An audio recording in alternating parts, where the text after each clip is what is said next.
I arrived at my beach house with rental agents and discovered my son-in-law vacationing with his mistress, supposedly on a work trip. He sneered, "Tell my wife if you want. She's too scared to leave me." I nodded slowly and made one call, not to my daughter, but to someone who would destroy him. If you're watching this, subscribe and let me know where you're watching from. But let me back up and tell you how I got to that moment, standing in my own doorway, watching my daughter's world crumble before she even knew it. The October sun was warm on my face as I pulled into the driveway of my Myrtle Beach house. Two rental agents chattering excitedly in the back seat about staging and market potential.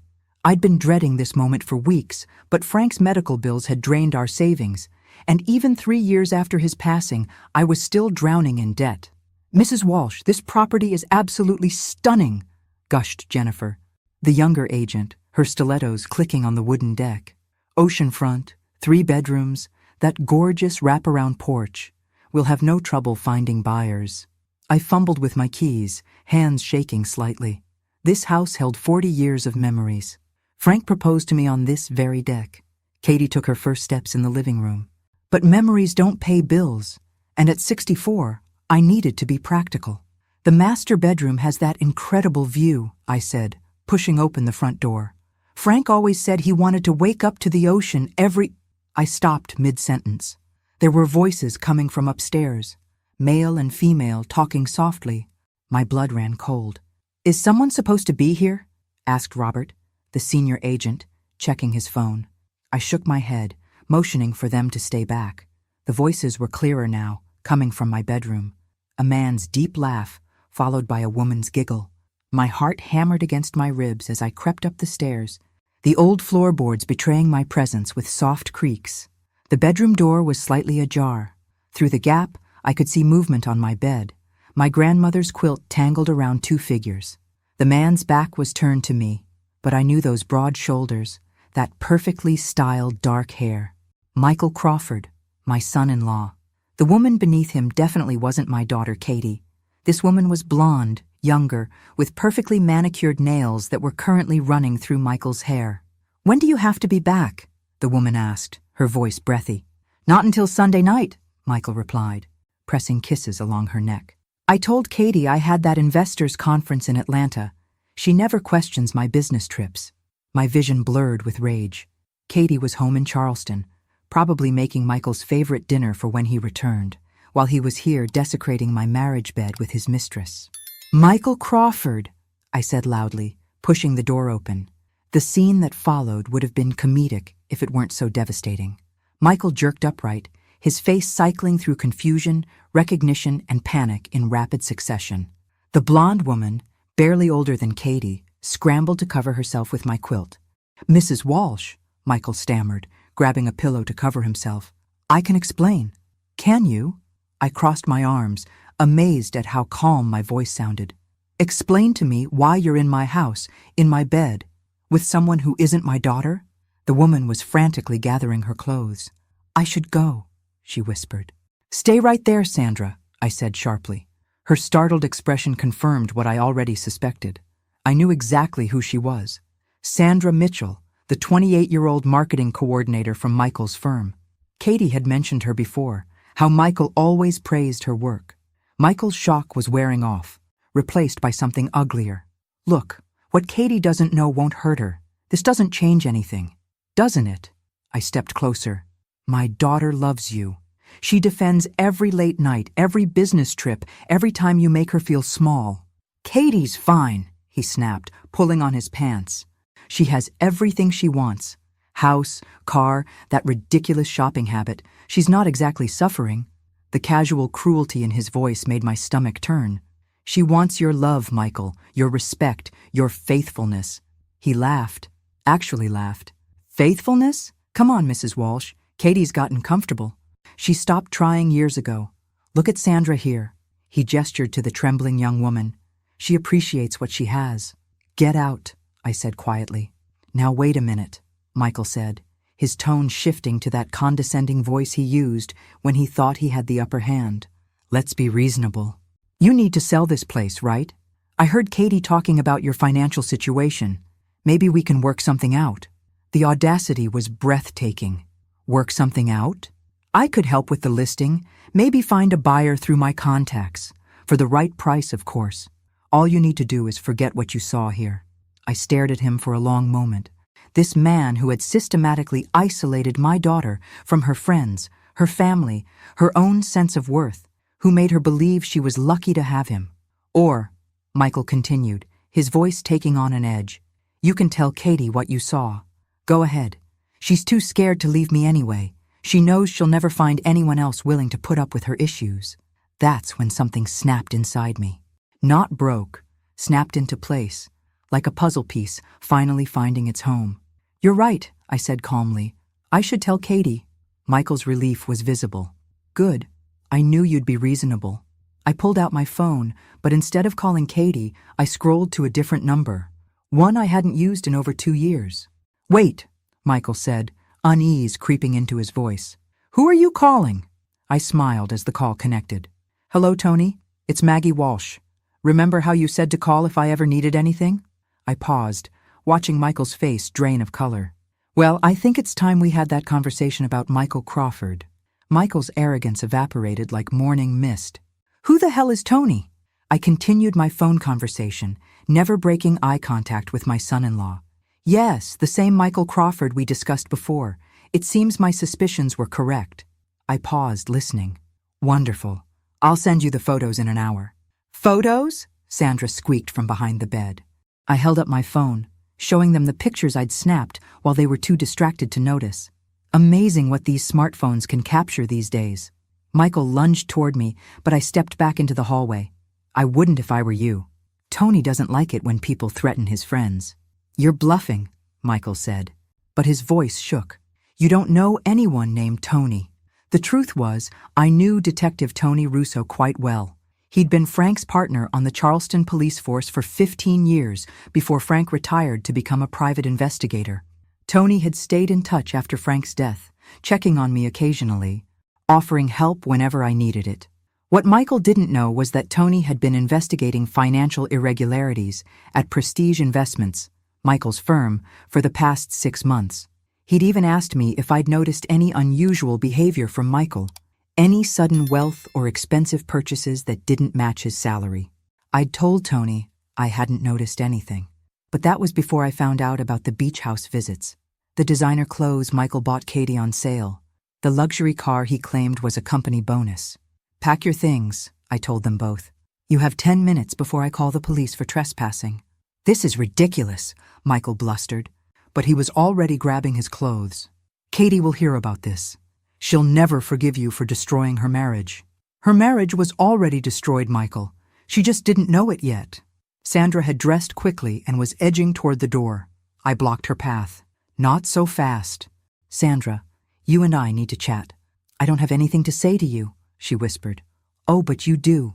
See, I know this isn't your first time here. Mrs. Henderson next door has excellent eyesight and a passion for bird watching. She's been keeping track of all the interesting wildlife she's spotted from her deck. Sandra's face went white. You don't understand. Michael said he was separated, that he was just waiting for the paperwork to be finalized. Did he now? I glanced at Michael, who was struggling with his shirt buttons. Tell me, Sandra, what else has Michael told you? That his wife was unstable, that she had emotional problems and couldn't handle a divorce right now. Sandra's voice was barely audible. He said he was protecting her. The lies were so ridiculous I almost felt sorry for the girl. Almost. Sandra, honey, my daughter is a pediatric nurse who volunteers at the animal shelter on weekends. The only thing she can't handle is a husband who lies to her face every day. Michael finished dressing and stormed toward me. You're going to regret this, Maggie. Katie depends on me. Without me, she's nothing. We'll see about that. He pushed past me, Sandra trailing behind like a lost puppy. I followed them downstairs, where the 2 rental agents stood frozen by the front door, clearly having heard every word. I am so sorry, Jennifer stammered. We had no idea. It's not your fault, I assured them. Let's reschedule for next week. I have some family business to handle first. After they left, I sat on my deck watching Michael and Sandra load their weekend bags into his BMW. The same BMW he'd told Katie was a company car, available only during business hours. My phone buzzed with a text from Tony. Got your message. Very interesting timing. Can you meet tomorrow? We have a lot to discuss. I typed back, absolutely. And Tony? I think I have more evidence than we originally thought. As Michael's car disappeared down the coastal highway, I felt something I hadn't experienced in years. Purpose. For too long, I'd watched my daughter shrink under Michael's manipulations, had seen her light dim a little more each year. Katie used to be fearless. She'd backpacked through Europe alone, stood up to bullies in school, defended stray animals with the fierce protectiveness of a mother bear. Somewhere along the way, Michael had convinced her that her strengths were weaknesses, that her independence was selfishness. But I remembered the real Katie, and tomorrow I was going to start fighting to get her back. I pulled out my phone and scrolled to Katie's number, then hesitated. She deserved to know the truth, but she also deserved to have all the facts. If Tony's investigation had uncovered what I suspected, Michael's betrayal went far deeper than just adultery. Instead, I called my neighbor, Mrs. Henderson. Dorothy? It's Maggie. I wonder if you might have some time to chat about those bird-watching notes you've been keeping? The conversation that followed confirmed what I already knew. Michael and Sandra had been using my beach house as their private retreat for almost 6 months. Every business trip, every client dinner, every late night at the office. My daughter wasn't just married to a cheater. She was married to a man who was stealing from his own company, using her mother's house as a love nest, and systematically destroying her self-worth. But unlike Michael, I didn't underestimate my daughter. Katie was stronger than he knew. She just needed to remember that strength, and I was going to make sure she did. The next morning, I met Tony Russo at a small cafe near the Charleston courthouse. At 58, Tony still looked like the cop he'd been for 30 years. Alert gray eyes, weathered hands, and an easy smile that made people want to confess their secrets. Maggie, he stood to hug me. You look good. How are you holding up? Better now, I said, settling into the booth across from him.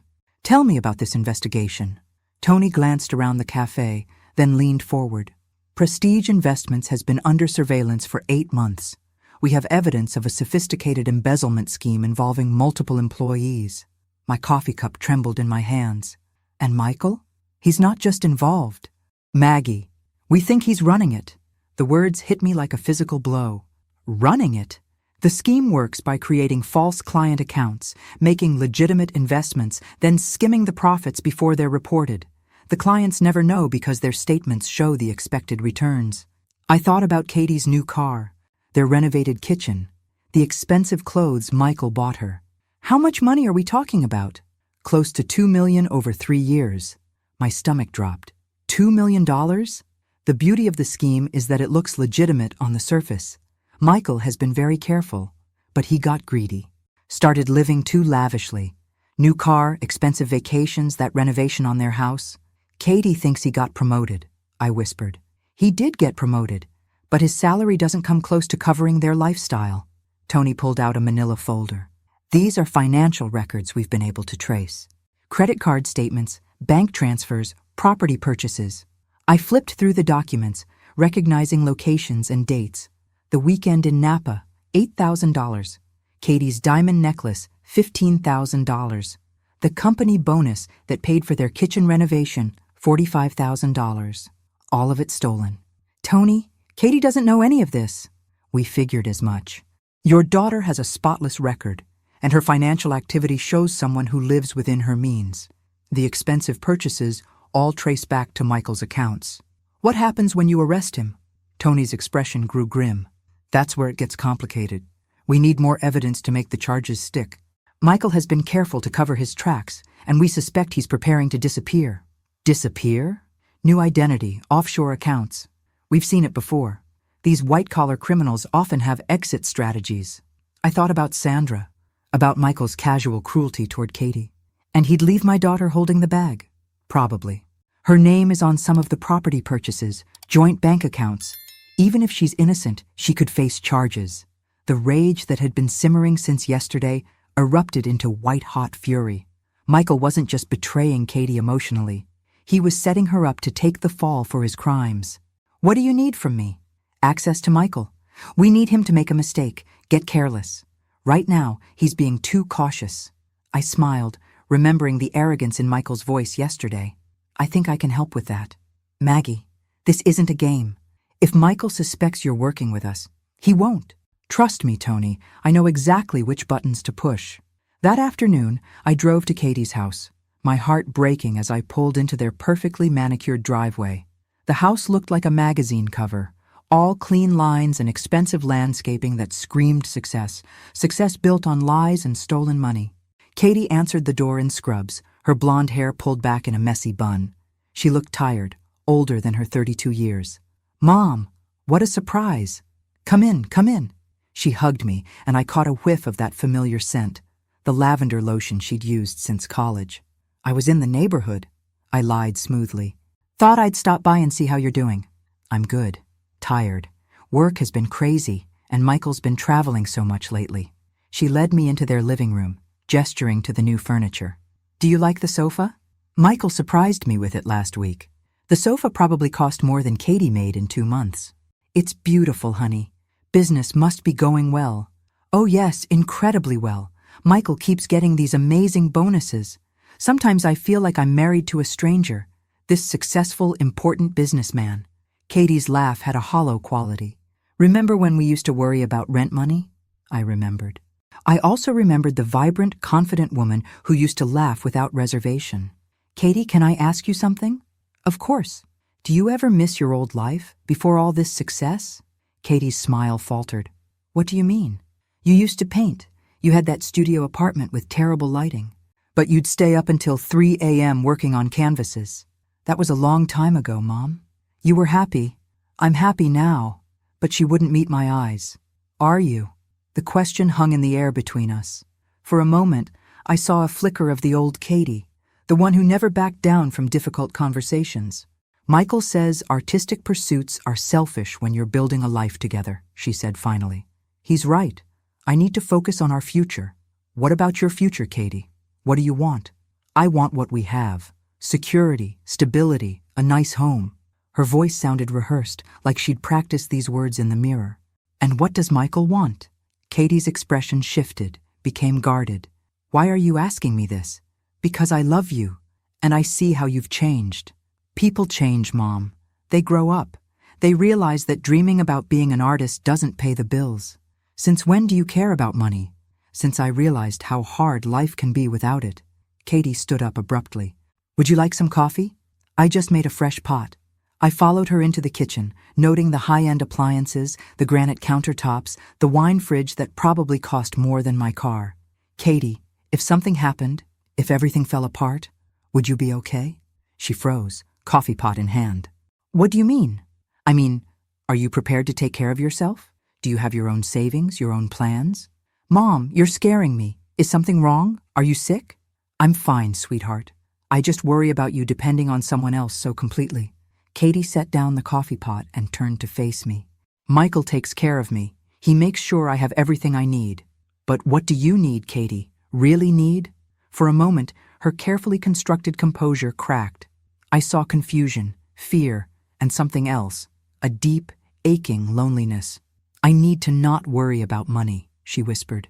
"I need to feel safe. I need to know that someone wants to be with me." "Oh, honey." I reached for her, but she stepped back. "Don't. Please don't look at me like that." "Like what?" "Like you pity me." "I don't pity you. I'm proud of you. You're smart, talented, compassionate. You could do anything, be anything." "I am something. I'm Michael's wife." The words felt like a slap. This confident, independent woman had been reduced to an appendage, a reflection of someone else's success.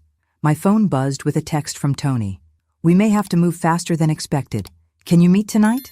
I looked at my daughter, so fragile despite all the expensive trappings surrounding her. Whatever was coming, it was going to destroy the life she thought she had. But maybe, if I was careful, it could also give her back the life she'd lost. That evening, I met Tony at the police station. The fluorescent lights cast harsh shadows across his face as he spread files across his desk. "We intercepted communications between Michael and an offshore banking contact," he said without preamble. "He's planning to transfer the remaining funds and disappear within the next 2 weeks." 2 weeks? My heart raced. "What about Katie?" "That's what we need to discuss. Michael has been setting up your daughter as the fall guy for months. Joint accounts, forged signatures, property purchases in her name. Tony showed me documents that made my blood run cold. Katie's signature on investment papers she'd never seen. Her name on bank accounts she didn't know existed. Credit cards opened in her name to fund Michael's lifestyle. She could go to prison, I whispered. Not if we build a case showing she was manipulated. But we need evidence of coercion, proof that Michael deliberately deceived her. I can get that evidence. Maggie, no, it's too dangerous. If Michael suspects, he won't suspect. You said it yourself. He's arrogant. He thinks he's smarter than everyone else. Tony leaned back in his chair. What are you thinking? Michael believes Katie is completely under his control. He's also convinced that I'm a harmless old woman who can be bought or intimidated. I smiled grimly. He's wrong on both counts. Explain. Tomorrow is Katie's birthday. I'm going to throw her a party. A party? A surprise party. I'll invite all her old friends, the ones Michael has systematically isolated her from. I'll also invite some of Michael's colleagues from work. Tony frowned. To what end? People talk at parties, especially when they've had a few drinks. Michael will feel pressured to maintain his image as the successful husband. He'll brag, make boasts, maybe let something slip. That's a lot of maybes. There's more. I'm going to tell Michael that I've been having financial troubles, that I need to sell the beach house quickly. I'll ask for his help finding a buyer. And Michael can't resist an opportunity to exploit someone. He'll try to manipulate the sale, probably offer to buy it himself at below market value. When he does, he'll have to explain where he's getting the money. Tony considered this. It could work. But you'd be wearing a wire. Fine. And if he gets suspicious, you call it off immediately. Understood. We spent the next hour going over details, setting up contingencies. As I drove home, my phone rang. Katie's name appeared on the screen. Hi, sweetheart. Mom, Michael told me something weird happened at the beach house yesterday. My grip tightened on the steering wheel. Oh? He said you were there with some real estate agents and you seemed upset about something. He was worried about you. The audacity was breathtaking. I was just feeling emotional about selling the house. You know how attached I am to that place. That's what Michael thought. He offered to help you find a buyer through his business contacts. Did he? He feels terrible that you're struggling financially. We both do. I could picture Michael coaching her on this conversation, feeding her lines designed to make me feel guilty and dependent. That's very thoughtful of you both. Actually, that's why I'm calling. Michael suggested we take you out for dinner tomorrow night, to talk about the house sale and just spend time together. Tomorrow is your birthday. Katie. Oh, right. I forgot. The fact that she'd forgotten her own birthday told me everything I needed to know about her mental state. Well, then we should definitely celebrate. Why don't you both come to my house instead? I'll cook. Are you sure? Michael has been so busy lately. I insist. It's been too long since we had a proper family dinner. After we hung up, I sat in my driveway for a long moment. Tomorrow night, I would begin the process of destroying my daughter's marriage and probably her sense of reality. But I would also begin the process of saving her life. The next afternoon, I spent hours preparing Katie's favorite meal, pot roast with vegetables, homemade rolls, and the chocolate cake I'd made for every one of her birthdays since she was 5. At 6 o'clock, they arrived. Katie looked beautiful in a blue dress I'd never seen before, another one of Michael's expensive gifts. Michael wore a tailored suit that probably cost more than most people's monthly salary. Mom, this smells incredible, Katie said, hugging me. You didn't have to go to all this trouble. It's no trouble, it's your birthday. Michael surveyed my modest dining room with barely concealed condescension. Nice place, Maggie. Very cozy. Thank you. It's not much, but it's home. During dinner, I watched Michael perform his role as the devoted husband. He complimented Katie's appearance, asked about her work, made jokes that weren't quite funny. Katie responded with practiced smiles and grateful looks. It was like watching a play where both actors had forgotten they were performing. So, Maggie, Michael said as I served cake, Katie mentioned you're having some financial difficulties. I wouldn't say difficulties, more like adjustments. Frank's medical bills, you know. Of course, that must be stressful. It is. Especially since I need to sell the beach house quickly. I was hoping to get market value, but the agents say it could take months. Michael's eyes sharpened with interest. What do you consider market value? Well, the comparable properties are selling for around $400,000. But I'd take $350,000 for a quick sale. That's a significant loss.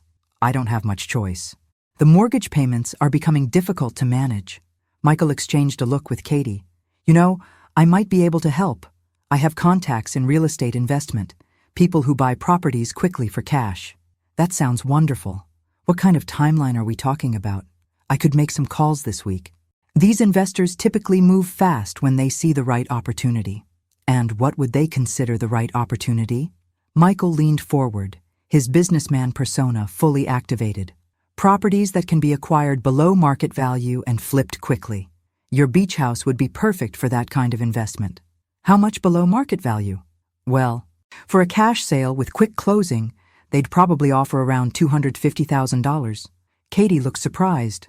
Michael, that seems low. Mom, wouldn't that be a huge loss? Sometimes you have to cut your losses, honey, Michael said smoothly. The market is uncertain right now. A bird in the hand, you know. I nodded thoughtfully. You're probably right. $250,000 would solve my immediate problems. I could connect you with the right people, Michael continued. For a small finder's fee, of course, maybe 5% of the sale price. There it was. Michael couldn't resist trying to profit from my desperation. That seems very reasonable, I said. When could we move forward? I'll make some calls tomorrow. These investors prefer to move quickly, so you'd need to be prepared to close within a week or two. That fast? Cash buyers don't need mortgage approvals or inspections. They buy properties as is. Katie frowned. Mom, are you sure about this? Maybe you should get a second opinion. Your mother knows what's best for her situation, Michael said firmly. Sometimes older people need to make practical decisions rather than emotional ones. The condescension in his voice made my jaw clench, but I maintained my grateful smile. You're so helpful. Michael, I don't know what I'd do without you. As they prepared to leave, Michael pulled me aside. Maggie, I want you to know that Katie and I consider you family. We'll always be here to help you navigate these kinds of decisions. I appreciate that more than you know. He squeezed my shoulder in a gesture that probably looked affectionate to Katie, but felt like a threat to me. Family takes care of family, he said. Don't forget that. After they left, I called Tony. How did it go? He took the bait. He's going to try to buy my house for $250,000 through fake investors, then flip it for full market value. Did you get it recorded? I touched the small device hidden in my sweater. Every word. Good. That gives us fraud, but we need more. We need to catch him in the act of transferring the stolen money. Don't worry, I said, looking at the birthday cake Katie had barely touched. I'm just getting started. Tomorrow, phase 2 would begin. The next morning, I called Michael's office and asked to speak with him privately. Mrs. Walsh, his voice was smooth as silk. How can I help you? I've been thinking about our conversation last night, about the house sale. Of course. I've already reached out to some contacts, very promising responses. That's wonderful, but I was wondering, could we meet today? I have some questions about the process, and I'd prefer to discuss them in person. Absolutely. Why don't you come to my office around 2 p.m.? Prestige Investments occupied the top 3 floors of a gleaming downtown Charleston building. The lobby screamed success. Marble floors, crystal chandeliers, and abstract art that probably cost more than most people's cars. Michael met me at the elevator, all smiles and charm. Maggie, welcome to my little corner of the financial world. His office was exactly what I'd expected. Floor-to-ceiling windows, expensive furniture, and photographs of Michael with various wealthy-looking people. A shrine to his own supposed importance. Please sit. He gestured to a leather chair across from his desk. Can I get you coffee? Water? Coffee would be lovely.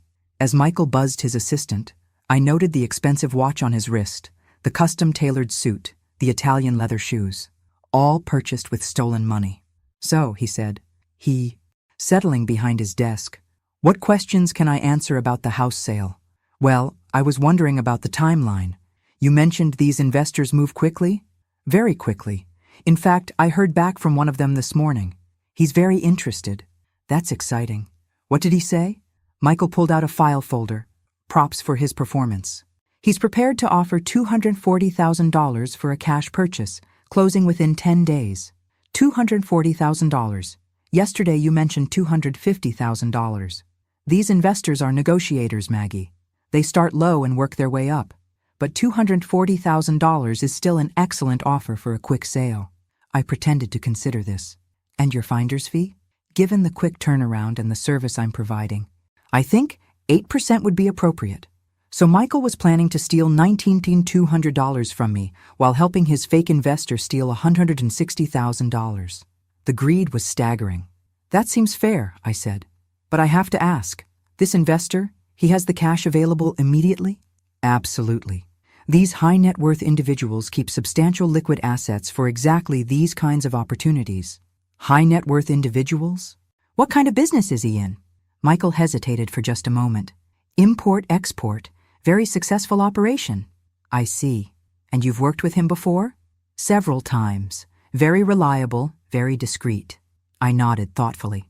Michael, can I be honest with you about something? Of course. I'm scared. Selling Frank's house, making these kinds of financial decisions alone, it's overwhelming. I feel like I'm in over my head. Michael's expression softened into what he probably thought was sympathetic concern. That's completely understandable, Maggie. These are big decisions. The thing is, I've been thinking about what you said last night, about family taking care of family. Yes? I was wondering if you might consider handling more of my financial affairs. Nothing major, just helping me make sense of my investments, my retirement accounts. Michael's eyes lit up with predatory interest. I'd be happy to help. What kind of assets are we talking about? Well, there's Frank's pension, some savings accounts, a small stock portfolio, maybe $300,000 total. That's a substantial amount. Definitely worth managing properly. The problem is, it's all scattered across different institutions. I've been thinking I should consolidate everything, make it easier to manage. That's excellent thinking. I could help you move everything into more efficient investment vehicles. You mean like the ones you manage here at Prestige? Exactly. We specialize in maximizing returns for our clients. I leaned forward conspiratorially. To be honest, Michael, I've been worried about leaving Katie financially secure if something happens to me. With the house sale and the proper investment of my other assets, I could potentially leave her quite a substantial inheritance. How substantial? Well, if we sell the house for $240,000 and properly invest my other assets, maybe $600,000 or $700,000 total. Michael was practically salivating. In his mind, he was already figuring out how to steal from me twice, once on the house sale, and again by embezzling from my investment accounts. That would certainly provide Katie with security, he said carefully. The thing is, I'd want you to be the executor of my estate, someone I trust to make sure Katie is taken care of. I'd be honored. And of course, as executor, you'd receive a fee for your services. What would be appropriate for managing that size estate? Well, executor fees are typically 2 to 3% of the total estate value. So Michael was now planning to steal money from my inheritance too. The man had no limits. That seems very reasonable. Should we start the paperwork? Absolutely. I can have my assistant draw up some preliminary documents this afternoon. I stood up to leave, then paused, as if remembering something. Oh, Michael? There is one other thing. Yes? I've been having some issues with my current financial advisor. He keeps asking uncomfortable questions about my spending patterns, wanting to verify purchases I've made. It's quite intrusive. Michael's demeanor shifted slightly. What kind of questions? Oh, about the home improvements I've made, some of the gifts I've given to family members. He seems to think I'm spending more than my income supports. Some advisors are overly cautious. He even suggested I might need to provide receipts for major purchases to verify their legitimate expenses. Michael went very still. Receipts? Can you imagine? As if I need to justify how I spend my own money. That does seem excessive. I told him I don't keep receipts for family gifts. When I give Katie money for things she needs, it's between family members. None of his business. Absolutely. Family financial arrangements are private matters. I gathered my purse and stood. Well, I should let you get back to work. When can we move forward with the house sale? I'll contact the investor today. We could probably have contracts drawn up by tomorrow. Wonderful. And Michael? Thank you for being so helpful. Katie is lucky to have such a caring husband. Katie is my priority. Maggie, everything I do is for her. As I rode the elevator down, I reflected on the layers of Michael's deception. He wasn't just stealing money. He was positioning himself to steal from me, my daughter, and eventually my estate. But what he didn't know was that Detective Tony Russo was listening to every word through the wire I was wearing. And by tomorrow, we'd have enough evidence to put Michael away for a very long time. The only question remaining was how to protect Katie when Michael's world came crashing down. And I was pretty sure I had a plan for that too. That evening, I drove to Katie's house unannounced. I found her in the garden, pulling weeds with an intensity that suggested she was working through some serious emotions. "Mom?" She sat back on her heels, surprised. "What are you doing here?" "I wanted to talk to you, away from Michael." Katie's expression became guarded. "Why away from Michael?" "Because I think you and I need to have an honest conversation. One we probably should have had months ago." She pulled off her gardening gloves and stood, brushing dirt from her knees. "Come inside. I'll make tea." In the kitchen, I watched my daughter move with mechanical precision, filling the kettle, arranging cups, retrieving sugar and cream. Everything perfect. Everything controlled. "Katie, when was the last time you painted?" "Mom, we've been through this. Humor me. When?" She paused, teacup halfway to her lips. "I don't know. Maybe 2 years ago?" "What happened to all your supplies? Your easel, your paints?" "They're in the garage. Michael needed the spare room for his home office. And you were okay with that?" "Of course. His work is more important than my hobby." "Since when is your art a hobby?" Katie set down her cup with more force than necessary. "Since I realized that being a dreamy artist doesn't pay the bills or provide security. You make good money as a nurse. I make decent money. Michael makes real money. And that's more important than your happiness? My happiness depends on feeling secure. Mom, on knowing I'm taken care of." I studied my daughter's face, noting the tight lines around her eyes, the way she held her shoulders as if bracing for impact. "Katie, do you remember what you used to say about money when you were in college?" "That was different. I was young and naive. You used to say that money was just a tool, that the goal was to have enough to do what you loved, not to accumulate wealth for its own sake. People change their priorities, or people get convinced to change their priorities." Katie's jaw tightened. "If you're implying that Michael somehow brainwashed me, I'm saying that the Katie I raised wouldn't sacrifice her dreams for anyone. I didn't sacrifice anything. I made mature choices. Did you? Or did someone make you believe that your dreams were selfish and impractical?" We sat in silence for a moment. Outside, I could hear Michael's car pulling into the driveway. "Katie, I need to ask you something, and I need you to be completely honest with me. Okay? Are you happy?" "Really, truly happy?" Katie's composure cracked slightly. "What kind of question is that?" "The kind that requires an honest answer. I'm content. I have a good life." "That's not what I asked." Michael's key turned in the front door. "I asked if you're happy." "Happiness is overrated," Katie said quickly. "Security matters more." Michael appeared in the kitchen doorway, his smile faltering when he saw me. "Maggie, another surprise visit." "I was just leaving," I said, standing. "Katie and I were catching up." "How nice. I hope you weren't discussing anything too serious." "Just family things," Katie said, avoiding my eyes. Michael moved to stand behind Katie's chair, his hands resting on her shoulders in what looked like an affectionate gesture, but felt more like a claim of ownership. "Family is everything," he said, his grip tightening slightly. "Isn't that right, Katie?" "Of course." I gathered my purse and kissed Katie's cheek. "Think about what we discussed, sweetheart." "I will."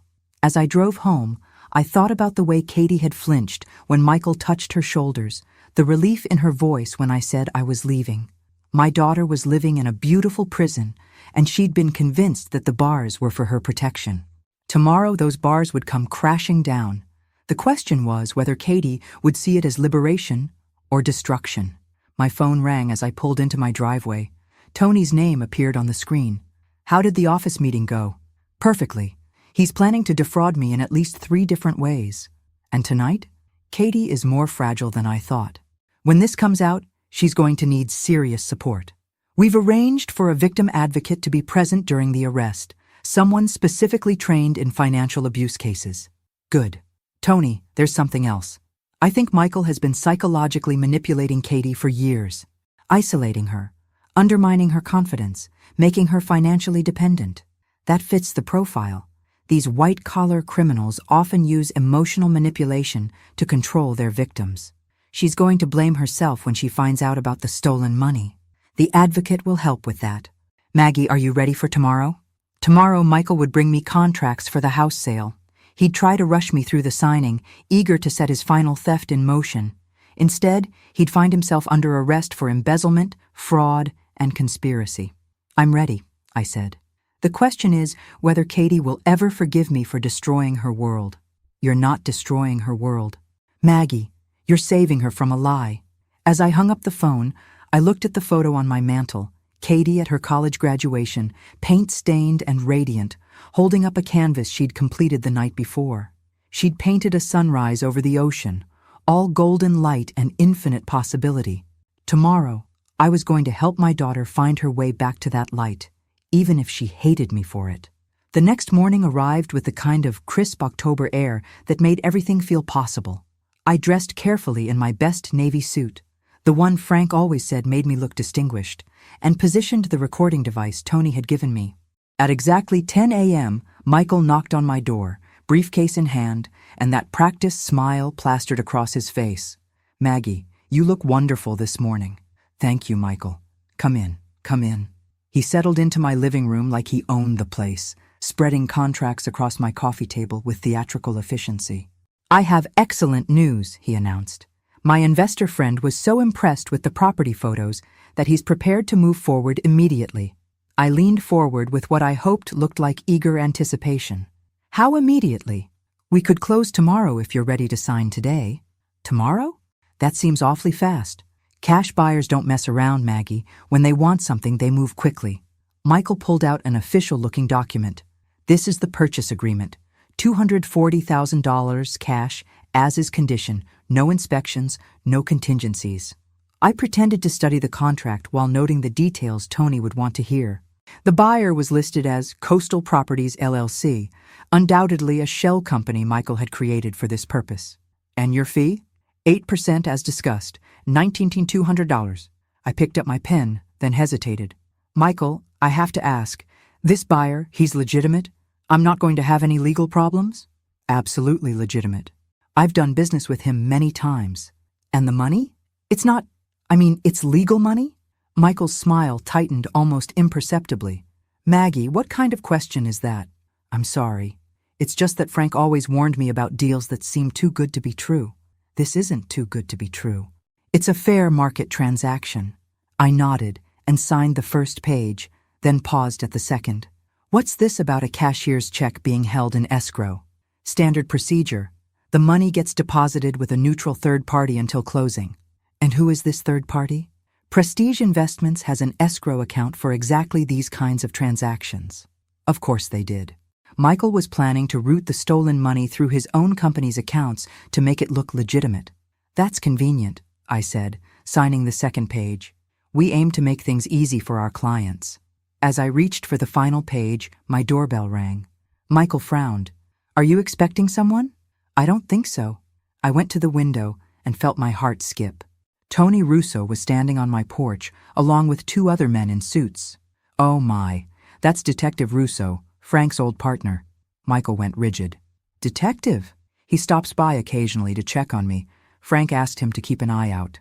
I opened the door with a bright smile. Tony, what a lovely surprise. Good morning? Maggie, I hope I'm not interrupting anything important. Not at all. Come in, come in. Michael Crawford is here, Katie's husband. We're just finishing up some paperwork. Tony stepped into the living room, his eyes taking in the contracts spread across the coffee table. Mr. Crawford, we meet at last. Michael had gone pale. Have we met? Not formally, but I've heard a lot about you. Really? From whom?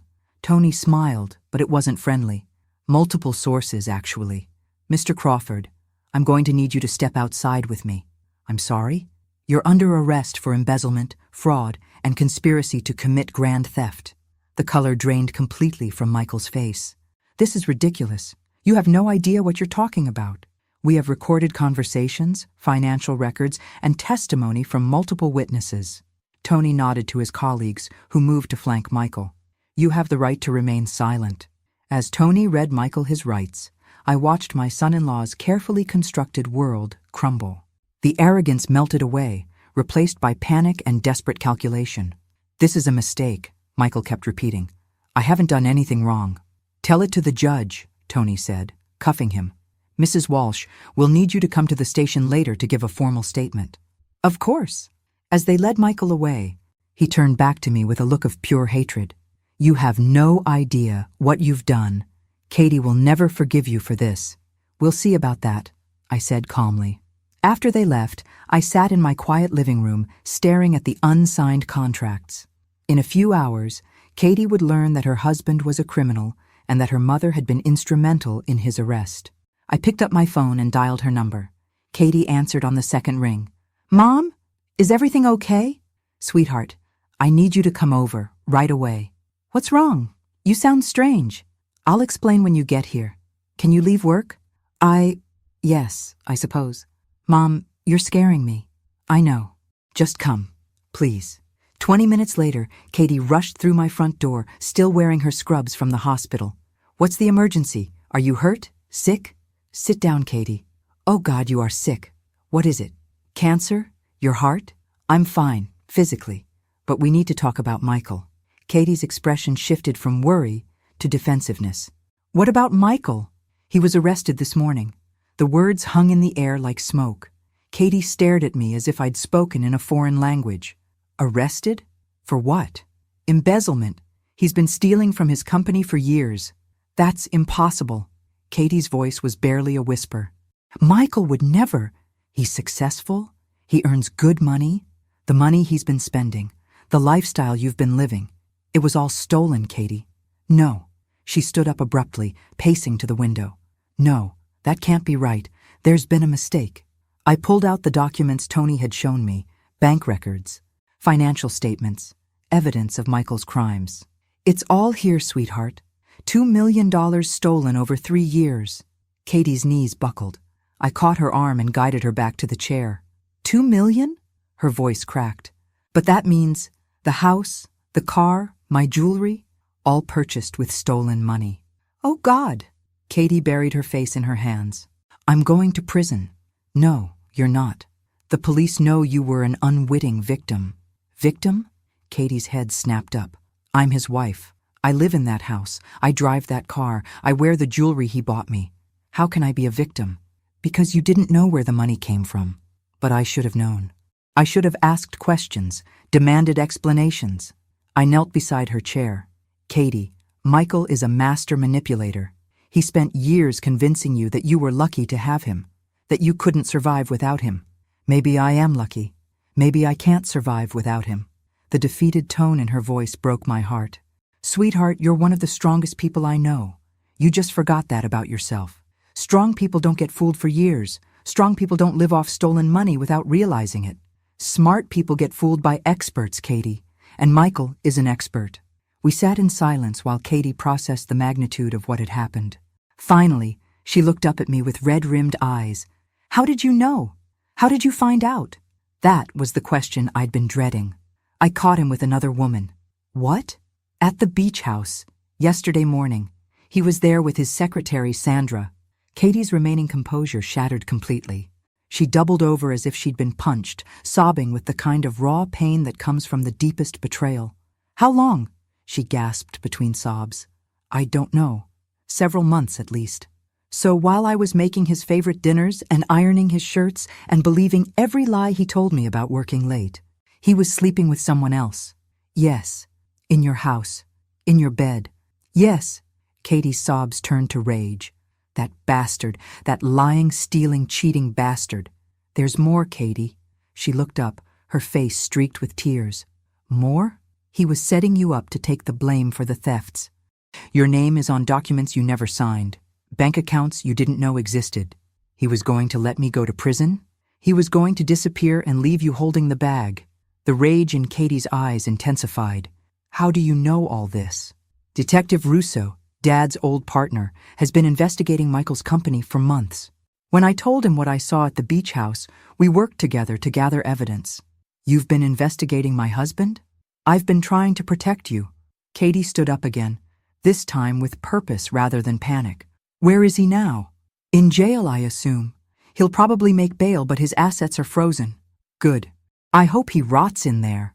I was relieved to hear anger in her voice rather than despair. Anger meant she was fighting back. Katie, there's something else we need to discuss. The house, the car, your bank accounts, they're all going to be seized as evidence. I figured. Where am I supposed to live? Here. With me. For as long as you need. Katie laughed, but it wasn't a happy sound. So, I'm back where I started, 32 years old and moving in with my mother. You're starting over, sweetheart. There's a difference. Is there? Because right now it feels like my entire adult life has been a lie. Not all of it. Your work at the hospital, your friends, your art, those were real. My art. Katie wiped her eyes. Michael convinced me it was a waste of time. Michael convinced you of a lot of things that weren't true. For the first time since I'd broken the news, Katie looked thoughtful rather than devastated. Mom, can I ask you something? Anything. Why didn't you just tell me about the affair? Why go through all this elaborate investigation? Because if I'd told you about Sandra, you would have blamed yourself. You would have tried to fix the marriage, gone to counseling, worked harder to be the wife Michael wanted. You're probably right. But this way, you know the truth. Michael isn't just unfaithful. He's a criminal who was willing to destroy your life to save his own. Katie nodded slowly. So there's nothing to fix, nothing to save, nothing worth saving. She took a deep breath, squaring her shoulders in a gesture that reminded me of the fearless young woman she used to be. Okay, what do we do now? 3 days later, I found Katie in my garage, surrounded by dusty canvases and art supplies she'd retrieved from her house before the FBI sealed it as evidence. Finding anything interesting? I asked, setting down a cup of coffee beside her. I forgot I painted this, she said, holding up a small canvas. It was a portrait of Michael, painted early in their marriage when she still saw him through rose-colored glasses. What are you going to do with it? Katie considered for a moment, then picked up a tube of black paint. Something therapeutic. I watched as she squeezed paint directly onto Michael's painted face, then used a palette knife to smear it across the canvas until his features were completely obliterated. Better? Much. She wiped her hands on an old towel. I've been thinking about what you said, about starting over. And? I want to file for divorce immediately. I want my maiden name back. And I want to testify against Michael in court. Are you sure about the testimony? It'll be difficult. Mom, he stole $2 million and was going to let me take the blame. I want everyone to know exactly what kind of man he is. The steel in her voice reminded me why I'd fallen in love with this daughter of mine in the first place. There's something else, Katie continued. I've been looking at apartments, but everything decent requires first month, last month, and security deposit. I don't have that kind of money. What about your savings? Frozen along with everything else. The FBI says it could take months to sort out which money is legitimately mine and which came from the thefts. You can stay here as long as you need. I appreciate that.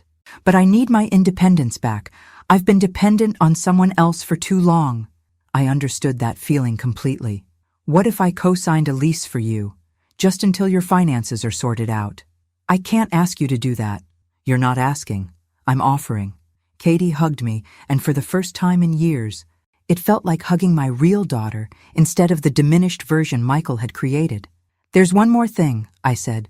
Tony called this morning. Michael's attorney is trying to negotiate a plea deal. What kind of deal? Reduced sentence in exchange for returning the stolen money and providing information about other employees who might be involved. And the prosecutor wants to know if you'd be willing to make a victim impact statement. Katie's jaw tightened. What would I say? The truth. About how his crimes affected you. What it's like to discover your entire life was built on lies. Would it help put him away for longer? Probably. Then yes. Absolutely yes. That afternoon, we drove to downtown Charleston to meet with the prosecutor. Katie had dressed carefully in a simple blue suit that made her look professional and credible. Assistant District Attorney Sarah Morgan was a sharp-eyed woman in her 40s who radiated competence. Mrs. Crawford, thank you for coming in. I know this is difficult. It's Ms. Thompson now, Katie corrected. I've filed to have my maiden name restored. Of course. Ms. Thompson, can you walk me through your husband's behavior over the past few years? Specifically, any attempts to control your finances or limit your independence? Katie took a deep breath and began to speak. She told Sarah about the gradual isolation from friends, the way Michael had convinced her to quit activities she enjoyed, his insistence on managing all their financial affairs. He told me I was bad with money, Katie said, that I was too trusting, too naive to handle important decisions. Did you believe him? Eventually, yes. He was so confident, so successful. I started to think he was right about me. What about your career? Did he support your work as a nurse? He tolerated it. But he often made comments about how I should focus on our home instead of other people's problems. As Katie spoke, I watched her posture change. She sat straighter, her voice grew stronger, and the defeated woman who'd sat in my living room 3 days ago was replaced by someone who was fighting back. Ms. Thompson, Sarah said finally, if you're willing to testify at trial, your testimony could be crucial in securing a conviction. I'm willing. It won't be easy. The defense will try to portray you as someone who knew about the thefts and chose to ignore them. Let them try. I have nothing to hide. After we left the prosecutor's office, Katie and I walked along the Charleston waterfront. The late afternoon sun painted everything golden, and for the first time in weeks, I felt hopeful. Mom, can I ask you something? Of course. How did you know I was strong enough to handle all this? I stopped walking and turned to face her. Because you're my daughter, and because I remember who you were before Michael convinced you to be someone smaller. I don't feel strong. I feel angry and humiliated and scared. Anger can be strength if you channel it properly, and being scared just means you're smart enough to understand the stakes. Katie nodded, looking out over the harbor where sailboats bobbed in the gentle waves. I want to start painting again, she said suddenly. That's wonderful. Real painting, not just therapy sessions in the garage. I want to take classes, maybe even try to sell some work. What would you paint? Katie smiled, the first genuine smile I'd seen from her in years. Freedom. I want to paint what freedom looks like. The trial began on a crisp Monday morning in November. I sat in the front row of the courtroom, watching Katie take the witness stand with quiet dignity. She'd chosen to wear a simple gray dress that made her look both vulnerable and strong. Michael sat at the defense table, looking nothing like the confident businessman who'd tried to swindle me out of my house. 3 weeks in jail had stripped away his polish, revealing the small, desperate man underneath. State your name for the record, the prosecutor requested. Catherine Thompson. Ms. Thompson, you were married to the defendant for 7 years? Yes. During that time, were you aware that your husband was embezzling funds from his employer? No. I had no knowledge of any illegal activity. The defense attorney, a sharp-dressed man who specialized in white-collar crime, stood for cross-examination. I held my breath, knowing this was when things would get ugly. Ms. Thompson, isn't it true that you enjoyed an expensive lifestyle far beyond what your combined salaries could support? I believed my husband was successful at his job, but you never questioned the source of money for luxury vacations. Expensive jewelry, a $60,000 kitchen renovation. Katie's voice remained steady. My husband told me these purchases came from bonuses and company profits. I trusted him. You trusted him so completely that you never looked at bank statements, never asked to see tax returns, never questioned why he insisted on handling all financial matters. My husband convinced me that I was bad with money, that financial planning was too complicated for me to understand. So you chose willful ignorance over responsibility? Katie's composure cracked slightly, and I saw a flash of the old fire in her eyes. I chose to trust my husband. That's not the same thing as willful ignorance. But surely a reasonable person would have— Objection, the prosecutor interrupted. Argumentative. Sustained.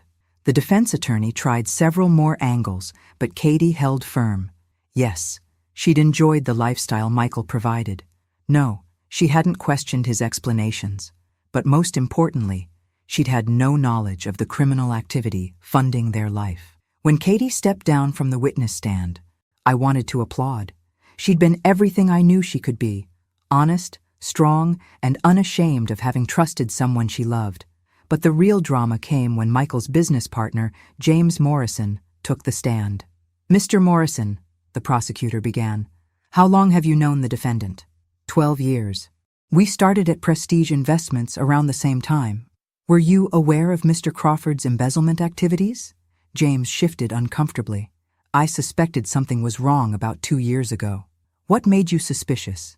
Michael's lifestyle didn't match his salary. He was driving expensive cars, taking luxury vacations, wearing watches that cost more than I make in 6 months. Did you report these suspicions? No. Why not? James looked directly at Michael for the first time. Because he offered to cut me in. A gasp went through the courtroom. This was news to everyone, including the prosecutor. Mr. Morrison, are you saying you participated in the defendant's crimes? I'm saying he tried to recruit me. He showed me how the scheme worked, promised I could make an extra $50,000 a year with minimal risk. And your response? I told him no, but I also didn't report him. Why not?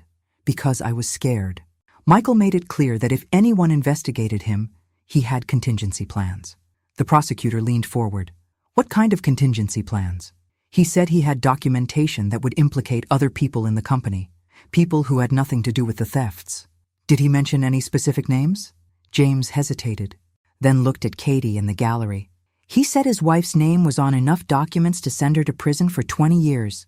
The courtroom erupted. Michael's attorney objected frantically, but the damage was done. Everyone now understood that Michael hadn't just stolen money, he deliberately framed his wife as insurance against getting caught. During a recess, Katie found me in the hallway, tears streaming down her face. Did you hear that? He was planning to blame me from the beginning. It wasn't just about leaving me when he got caught. He was actively setting me up. I heard. How could I have been so blind? How could I have married someone so evil? Katie, listen to me. Michael is a sociopath. He's probably fooled dozens of people over the years. The fact that you trusted him says something about your capacity for love, not your judgment. I don't think I'll ever be able to trust anyone again. You don't have to decide that today. Right now, just focus on getting through this trial. But I could see the damage Michael had done went deeper than financial fraud. He'd stolen Katie's ability to trust herself, her confidence in her own judgment. That night, as we sat in my living room reviewing the day's testimony, Katie made an announcement that surprised me. I've decided to write a book. A book? About financial abuse in marriages. About how smart, capable women can be systematically manipulated and controlled. That's a wonderful idea. I want other women to recognize the warning signs I missed. I want them to know they're not alone, and they're not stupid. Looking at my daughter, really looking at her, I realized that Michael's greatest crime wasn't stealing money.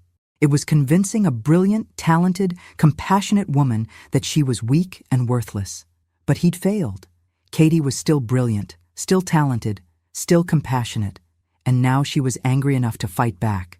The predator had awakened the warrior, and I couldn't wait to see what she did next. The jury deliberated for only 6 hours before returning with their verdict, guilty on all counts. Michael Crawford was sentenced to 12 years in federal prison and ordered to pay $2.3 million in restitution. As the bailiff led him away in handcuffs, Michael looked back at Katie one last time. But instead of the broken woman he'd tried to create, he saw someone who was staring back at him with cold, satisfied justice. How does it feel? I asked Katie as we left the courthouse. Like I can breathe again for the first time in years. 6 months later, I stood in the back of a small art gallery in downtown Charleston, watching my daughter hold court at her first solo exhibition. The paintings were extraordinary, bold, vibrant canvases that captured both pain and liberation with stunning clarity. The centerpiece was a large painting titled Breaking Free, a woman emerging from dark, tangled chains into brilliant sunlight. It had sold within minutes of the opening. "Mom, come meet someone," Katie called, approaching with a distinguished-looking man in his 50s. "This is Dr. Marcus Webb. He's been following my story and wants to discuss something with me." Dr. Webb shook my hand warmly. "Ms. Walsh, your daughter is remarkable. Her insights into financial abuse could help thousands of women." "What kind of help?" I asked. "I run a nonprofit that provides legal and financial counseling to abuse victims. Katie has agreed to join our board and help develop educational programs." I looked at my daughter, radiant in a way I hadn't seen since her college days. "That sounds perfect." "It does, doesn't it?" Katie smiled. I finally found my purpose. After the opening, Katie and I walked along the waterfront where we'd talked about freedom months earlier. "I have something to tell you," Katie said. "I got a call from a publisher today. They want me to write that book I mentioned." That's wonderful news. It's more than wonderful. It's validation that my experience matters, that my voice has value. We stopped at the same bench where Frank had proposed to me 40 years earlier. The water sparkled in the moonlight, and everything felt full of possibility. Katie, I need to ask you something. Do you forgive me for the way I handled everything? For investigating Michael? For not telling you about the affair immediately? Katie took my hand. Mom, you saved my life. If you hadn't done what you did, I'd probably be in prison right now, while Michael lived it up in some non-extradition country. I was so afraid you'd hate me for destroying your marriage. You didn't destroy my marriage. Michael did that the day he decided to betray everything we promised each other. And now I'm free. Free to be who I really am, not who someone else wants me to be. As we sat there in comfortable silence, I thought about the last year. I'd started it as a widow struggling with debt, watching my daughter disappear into someone else's idea of who she should be. I was ending it with my house paid off. The FBI had recovered my $240,000 from Michael's accounts. My daughter restored to her true self, and a criminal in prison where he belonged. But the real victory wasn't the money or even the justice. It was watching Katie paint again, laugh again, dream again. It was seeing her remember that she was strong enough to face anything life threw at her. You know what the best part is? Katie said suddenly. What? Michael thought he was so smart, so superior.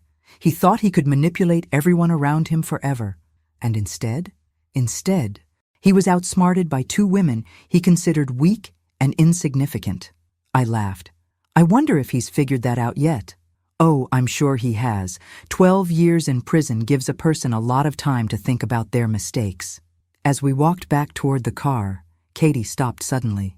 Mom, I just realized something. What? I'm happy. Actually, genuinely happy. I'd forgotten what that felt like. Good. You deserve happiness, sweetheart. So do you. When was the last time you went on a date? I laughed. Katie Thompson, are you trying to set up your 64-year-old mother? Maybe.